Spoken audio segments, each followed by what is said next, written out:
सच की आवाज आप तक। न्यूज खबर छोटी हो या बड़ी खबर, आसपास की हो या देश प्रदेश की, हर खबर आप तक। खबरों का खजाना।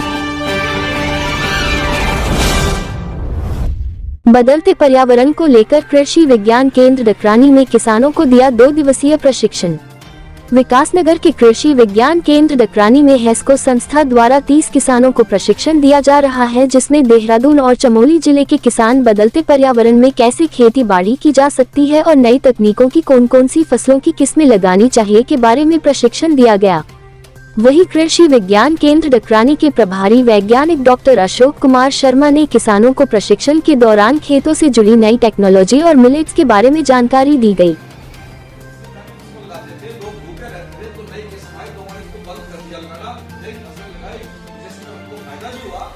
लेकिन आज की तारीख में हम कह रहे हैं कि हमारे पास पैदावार इतनी ज्यादा है कि इसीलिए चीजें आई हैं।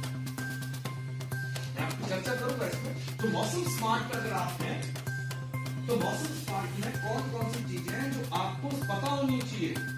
मौसम स्मार्ट अगर आप हैं तो आपको ये प्रशिक्षण एक्चुअली बहुत ही महत्वपूर्ण है, क्योंकि जो आज का समय है उसमें जलवायु परिवर्तन का आप सुन रहे होंगे। जलवायु परिवर्तन का असर जो है हमारी खेती पे भी पड़ रहा है। तो यहाँ पे हम लोग 2 दिवसीय प्रशिक्षण यही करा रहे हैं, जिस तरह से जलवायु परिवर्तन हो रहा है तो हम किस तरह की कृषि करें और हमें खेती में क्या बदलाव की ज़रूरत है, क्योंकि कृषि हमारा क्या है, लाइवलीहुड का एक सोर्स है। तो उसी को लेकर हमारा यहाँ पर प्रशिक्षण चल रहा है, जिसमें कि हम लोग चमोली और देहरादून 2 डिस्ट्रिक्ट के हमारे किसान यहाँ पे आए हुए हैं और उन्हें बताया जा रहा है कि स्मार्ट एग्रीकल्चर क्या है, हमें किस तरह के टूल्स और टेक्निक्स का अभी इस्तेमाल करना चाहिए, कौन सी वैरायटीज़ हैं जो हमें आज की तारीख में लगानी चाहिए। तो बेसिकली वही कॉन्सेप्ट को लेकर हम 2 दिन का प्रशिक्षण यहाँ पर चल रहा है।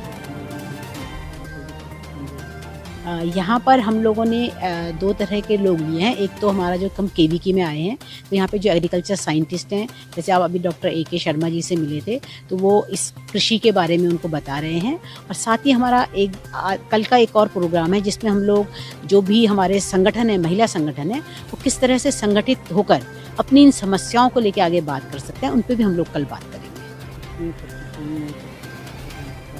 ये हमारे लगभग 30 लोग यहाँ पर हैं इस समय, विभिन्न 20 गांव से आए हुए, जो कि इस प्रशिक्षण को ले रहे हैं। और उसके बाद हमारी कोशिश ये है कि जब ये अपने गांव में जाएंगे तो इस बात को ये अपने संगठन में बताएंगे। तो हम लोग 20 गांव में सीधे पहुंचेंगे, सीधे तौर पर, और उसके अलावा फिर अन्य आसपास के गांव में भी हम इस प्रशिक्षण के माध्यम से पहुंचेंगे।